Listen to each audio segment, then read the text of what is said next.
Hay nombres que se adhieren a la historia, como el veneno a un cáliz de plata. Nombres que resuenan con un eco de prohibición. En el Renacimiento italiano, cuando el arte florecía y la fe se tambaleaba, ese nombre era Borgia. Olvídense de lo que les han contado las novelas baratas. La realidad de esta familia no fue solo más corrupta, fue infinitamente más inteligente. Ellos no conquistaron Roma con la fuerza bruta, sino con la lógica impecable de un juego de ajedrez jugado durante generaciones en y en el barrizal de la fe en Europa en 1378. Para comprender a los Borgia, primero hay que entender el lodo en el que se gestaron.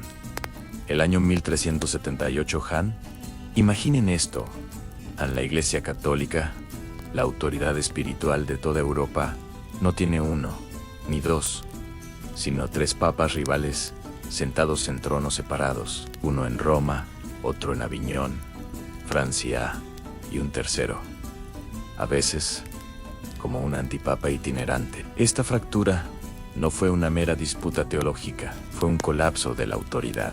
La fe se convirtió en política.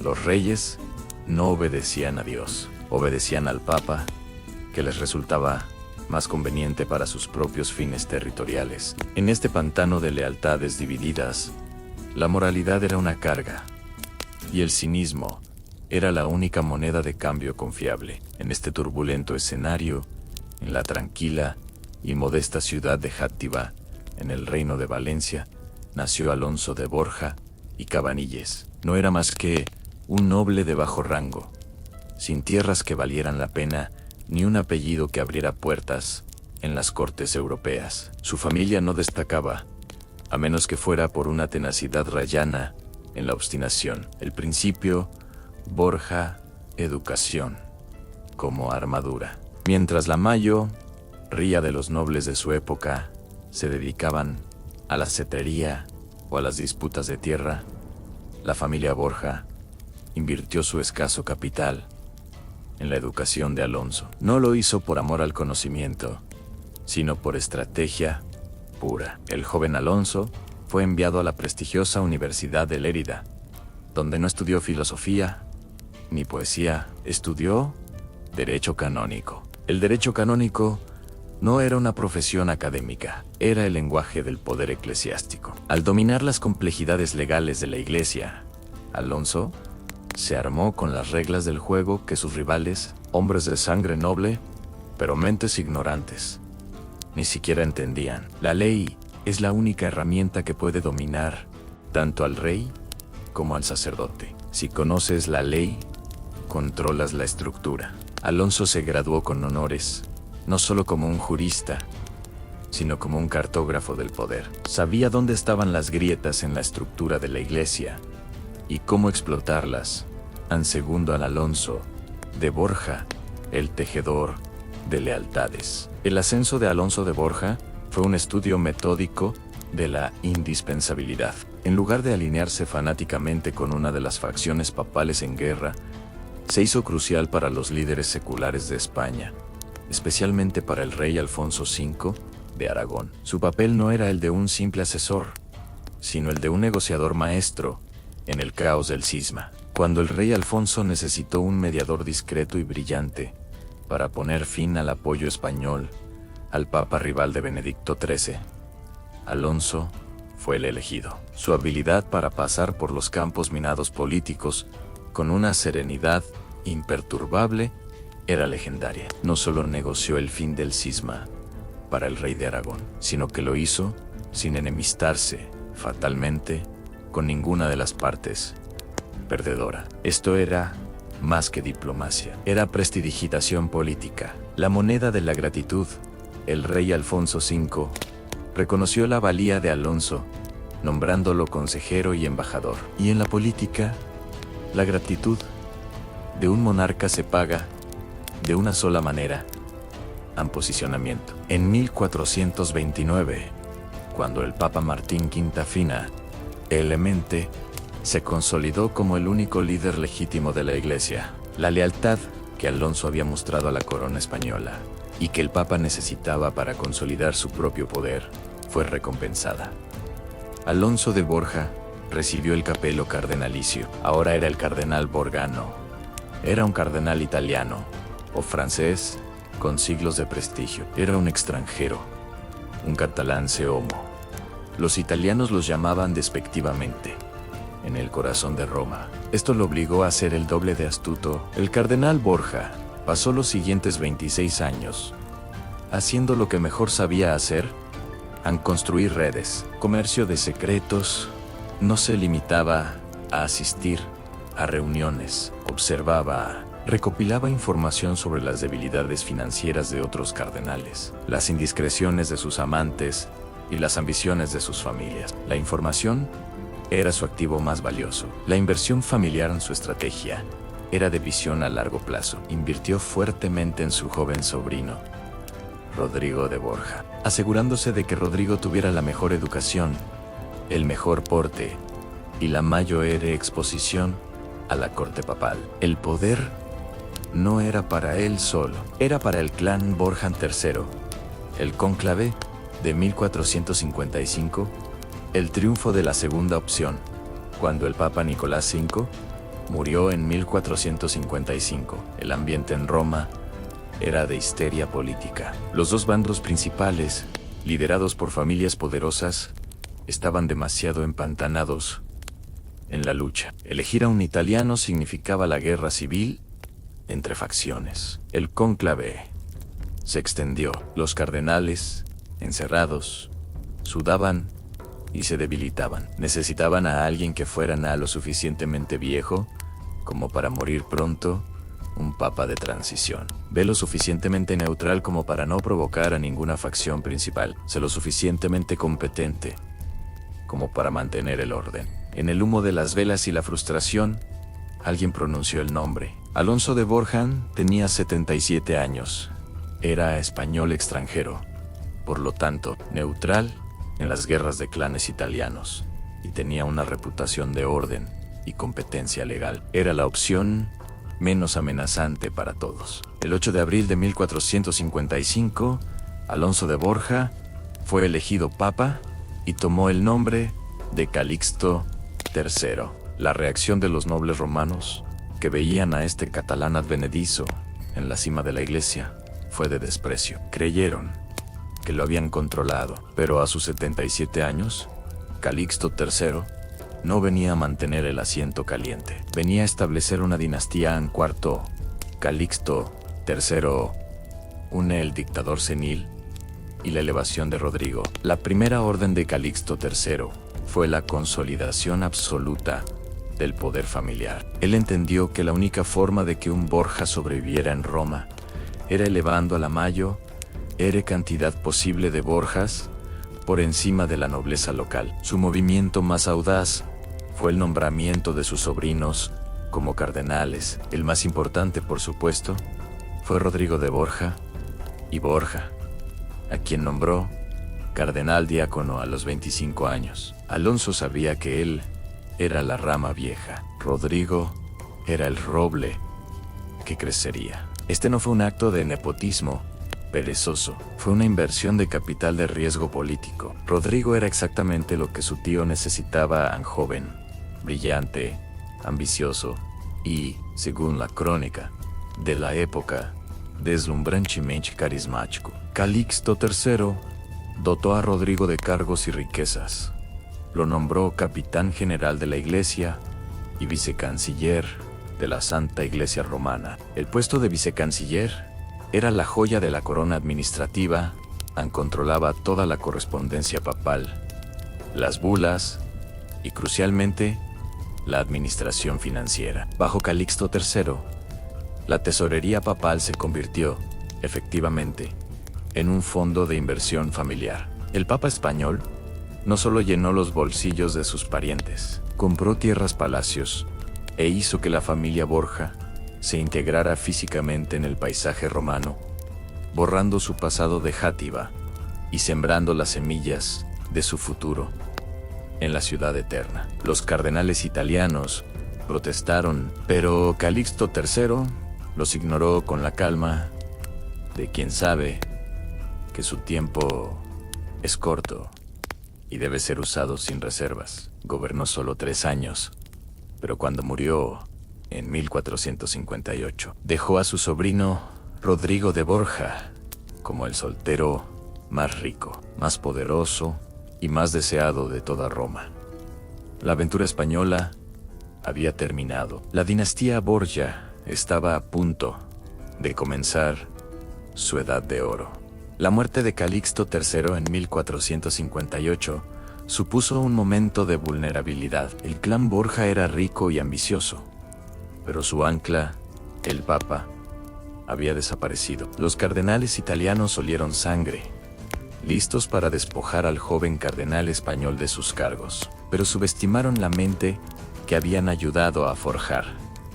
Rodrigo Borja no solo sobreviviría, sería tan esencial para Roma que nadie podría permitirse derrocarlo el cardenal vencedor en indispensable en el exilio político. Con el nuevo Papa, Pío II, hostil a la influencia española, el joven cardenal Rodrigo Borja se encontró en una posición precaria. Tenía 27 años, era extranjero y el blanco del resentimiento romano.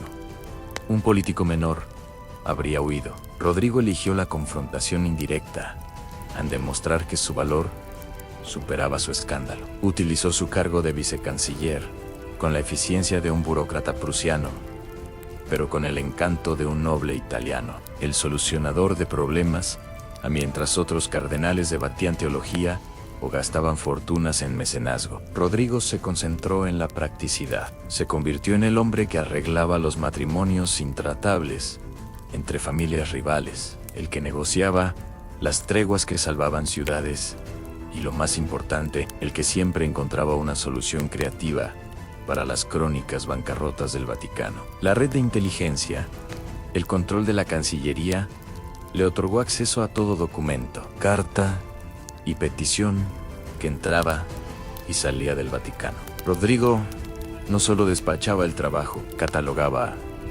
la debilidad, conoció las deudas de los banqueros, las infidelidades de los diplomáticos y las ambiciones ocultas de sus colegas. Su conocimiento se convirtió en su escudo. Los cardenales que despreciaban su origen y su juventud se encontraban, irónicamente, rogándole ayuda. Rodrigo comprendió la máxima de la época en la gente: perdona casi cualquier inmoralidad en alguien que les facilita la vida, an segundo anvanasa dei Catani. Y los activos estratégicos. Mientras consolidaba su poder político, Rodrigo Borja hacía lo mismo con su vida personal, pero a una escala que trascendía la simple indiscreción. A diferencia de otros cardenales que mantenían amantes en secreto, Rodrigo vivía su vida de manera casi ostentosa. Su relación más importante fue con Vanessa dei Catanei, una cortesana de notable belleza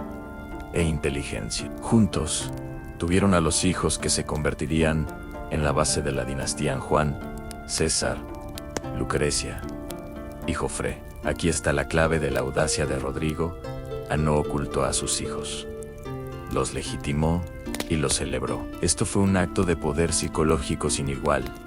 Un cardenal con hijos, escandaloso. Decían los puritanos: un cardenal con hijos a los que da títulos y riqueza, replicaba Roma. Es un hombre con poder tan absoluto que las reglas de Dios ya no se aplican a él. Es intocable. Al hacer alarde de su transgresión, Rodrigo estaba probando su invulnerabilidad. En el Renacimiento, se respetaba más al hombre que rompía las reglas con impunidad que al que las seguía. César preparado para la espada y la estrategia militar. El hombre de acción, Juan el favorito, destinado a ser la cabeza militar de la familia. Lucrecia, el eslabón diplomático.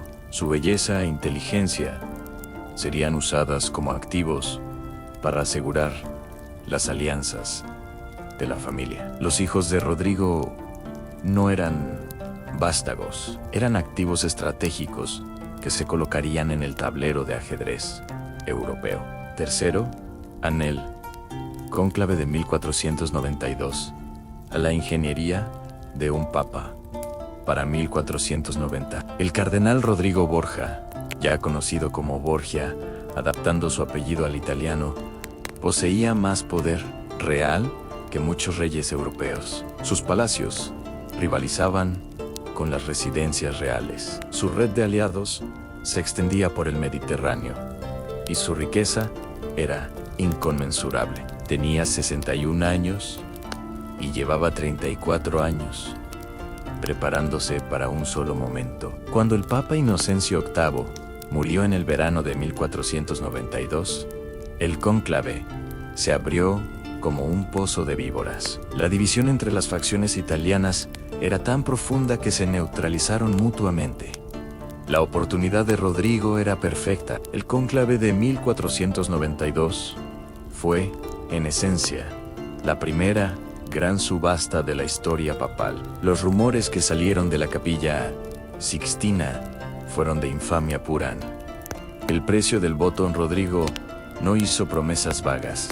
Distribuyó mulas cargadas de oro y plata. El cardenal Orsini recibió palacios y la abadía de Subiaco. El cardenal Colonna recibió la abadía de San Benito. El cardenal Savelli recibió la gobernación de Civita Castellana. La pieza maestra en su movimiento más crítico fue con el cardenal Ascanio Sforza, miembro de una de las familias más poderosas de Milán. Sforza le prometió el puesto más lucrativo que Rodrigo poseía en el de vicecanciller, más las rentas y bienes acumulados en el cargo durante 3 décadas. Era una fortuna que ningún hombre de la época podía rechazar. Rodrigo no solo estaba comprando votos, estaba comprando el futuro de los cardenales, garantizando la riqueza y el poder de sus linajes. El 11 de agosto de 1492, el cardenal Rodrigo Borgia fue elegido papa. Tomó el nombre de Alejandro VI. Cuando se anunció el resultado, el maestro de ceremonias de la corte, Johann Borchardt, escribió en su diario la reacción de Roma. Muchos hombres sensatos temen que el papado caiga en manos de un hombre que, si bien es competente, es notoriamente vicioso. Alejandro VI no fue elegido por su piedad, sino por su promesa de resultados y por el peso del oro. La era Borgia, en su máximo esplendor, había comenzado, y el Vaticano, ahora controlado por el catalán, se transformaría en el centro de una monarquía secular. Cuarto, Alejandro VI, el Vaticano como palacio real. Alejandro VI no perdió un solo día en demostrar que su papado sería la culminación de sus ambiciones seculares. La coronación del nepotismo, su primer acto, fue la consolidación familiar. Nombró a su hijo César arzobispo de Valencia con 17 años y luego cardenal. Nombró a Juan capitán general de la iglesia y lo invistió con el ducado de Gandía. Los Borgia eran ahora la familia más poderosa de Italia. La dama en el Vaticano en el escándalo internacional fue inmediato y deliberado. No solo reconoció a sus hijos públicamente, sino que llevó a su amante adolescente, Giulia Farnese, a vivir en un apartamento junto al suyo en el Vaticano. La apodaron la concubina del Papa, y al hacerlo, Alejandro demostró que él era la ley y que los estándares de la Iglesia se doblarían ante su voluntad. El tesoro sin fondo. Alejandro VI revolucionó las finanzas papales con una audacia que incluso superó a su tío. El juego había cambiado. Alejandro VI había asegurado el dinero y la legitimidad. Ahora, la dinastía necesitaba territorio, y para eso necesitaba un guerrero. Su hijo, Juan, el primogénito y favorito, era un militar mediocre. El verdadero genio táctico, el hombre de acero forjado en el cinismo de la curia, era César Borgia. Su padre lo había vestido con ropajes eclesiásticos, pero César tenía alma de conquistador. En la sombra de Juan y la ira silenciosa mientras Alejandro VI consolidaba el poder. Su verdadero quebradero de cabeza era la implementación de la fuerza. El Papa había nombrado a su hijo favorito, Juan, duque de Gandía, capitán general de la Iglesia. Juan era la esperanza del Papa para liderar los ejércitos papales y asegurar un reino secular. Sin embargo, Juan demostró ser un líder militar ineficaz, jactancioso y, lo que era peor en el juego,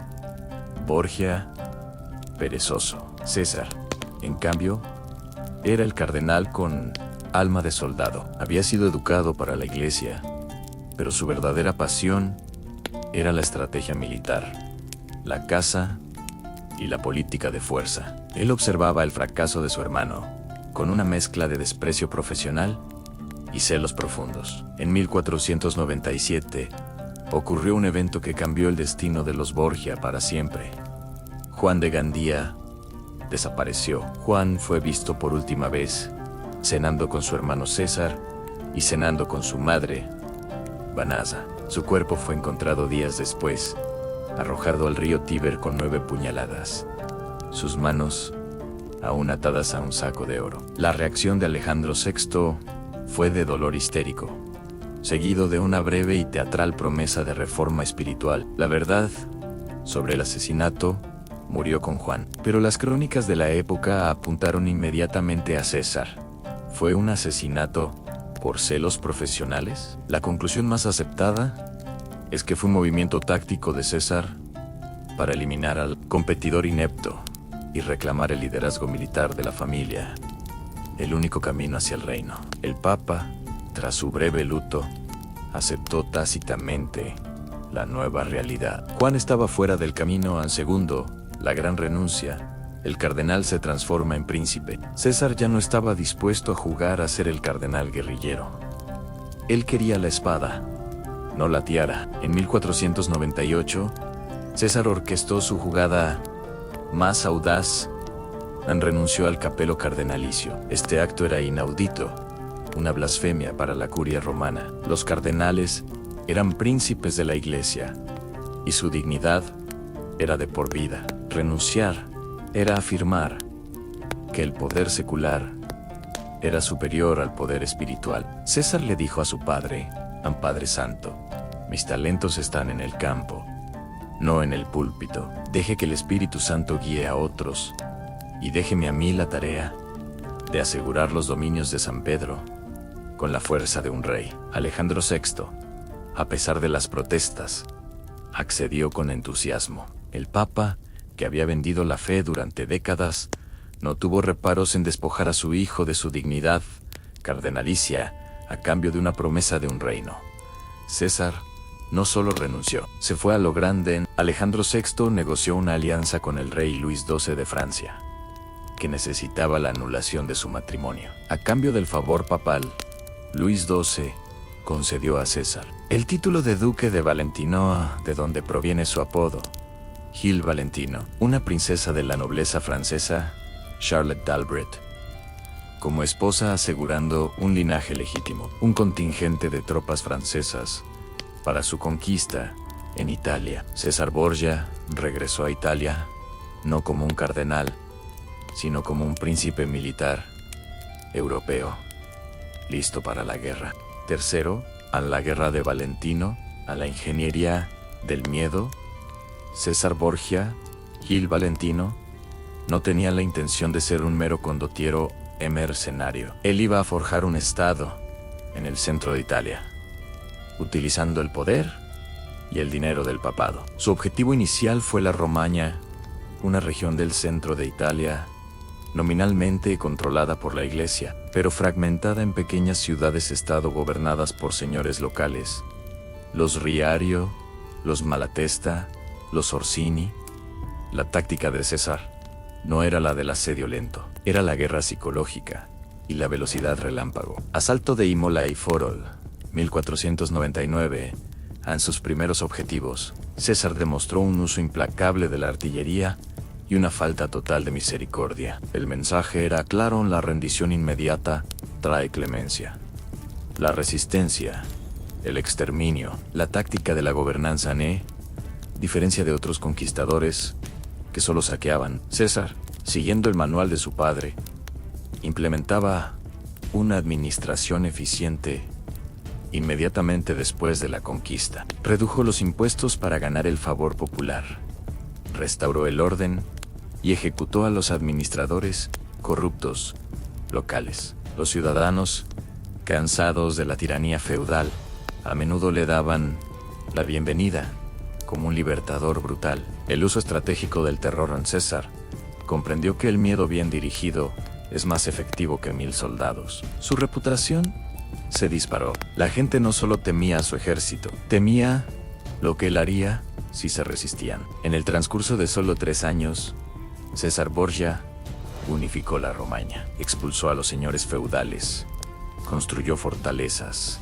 y de facto creó un ducado personal en el corazón de Italia. Él y su padre estaban a punto de alcanzar su sueño Han.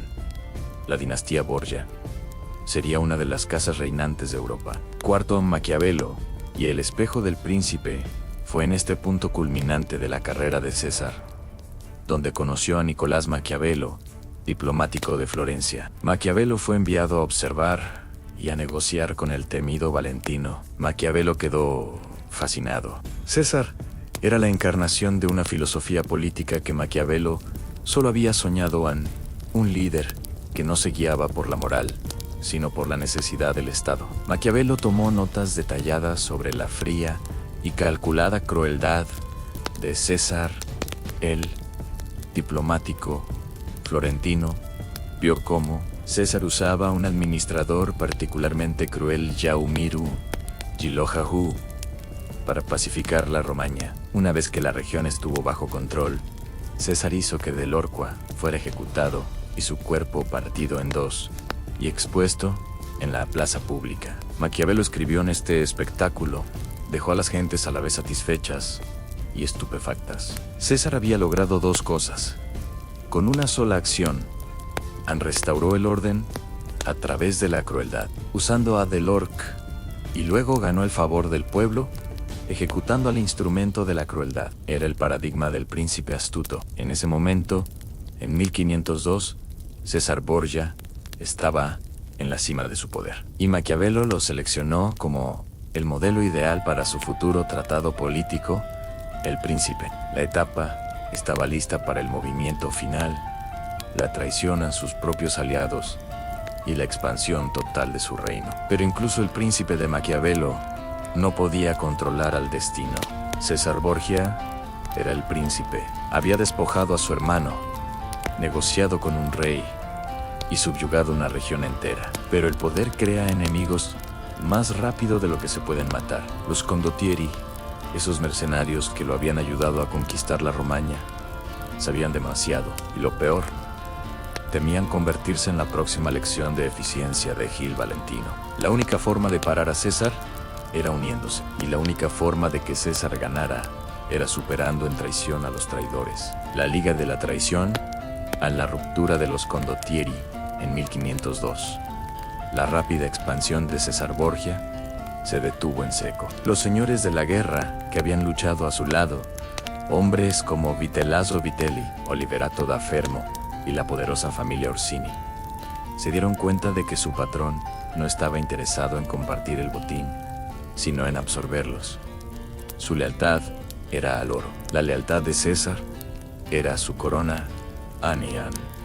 Se formó la Liga de la Magione, un acuerdo secreto para traicionar a Gil Valentino y despojarlo de sus conquistas. La Liga actuó rápido, atacando y reconquistando el ducado de Urbino, que César había tomado en una noche. La rebelión se extendió como un reguero de pólvora, y de repente, el recién forjado reino de César se estaba desmoronando. César, acorralado en Imola, demostró la calma y la inteligencia que lo habían elevado. No entró en pánico. Sabía que los condottieri eran valientes en la batalla, pero cobardes en la estrategia. Eran ambiciosos, pero no tenían la visión unificadora de un verdadero Estado. Su liga era un acuerdo de conveniencia, no de lealtad. Su pensamiento era simple: la traición se combate con una traición superior, más convincente y mejor ejecutada.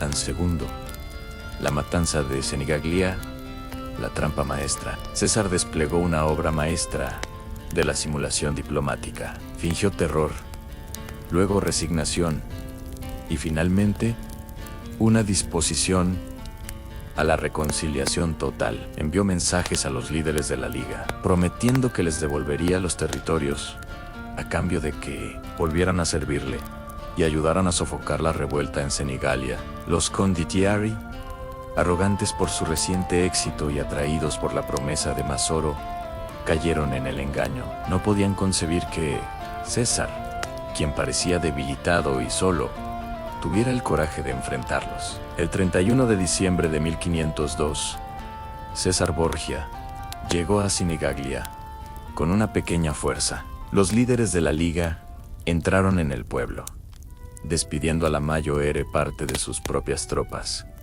confiados en que se dirigían a una negociación de paz. Cuando Vitellazzo Vitelli, Oliverato, da Fermo y los hermanos Orsini se acercaron a César, este los recibió con una sonrisa y una cordialidad inquietante. Los invitó a entrar en el cuartel, donde sus guardias, los hombres más leales de César, los rodearon. Fue un instante de silencio, seguido por la orden de arresto. Los condottieri estaban atrapados, separados de sus hombres y totalmente desarmados. Fue la definición de un golpe quirúrgico. Esa misma noche, César ordenó el estrangulamiento de Vitelli y da Fermo en los Orsini.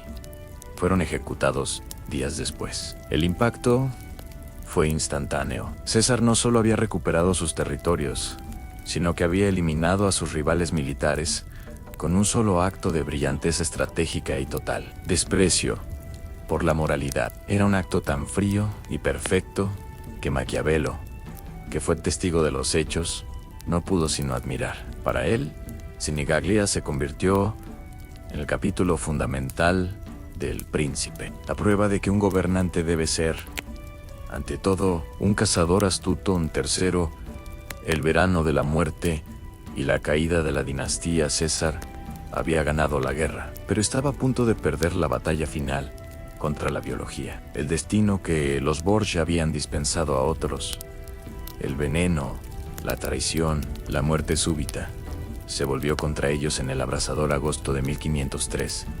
Hans César Borgia y su padre, el Papa Alejandro VI, asistieron a un banquete en Roma poco después.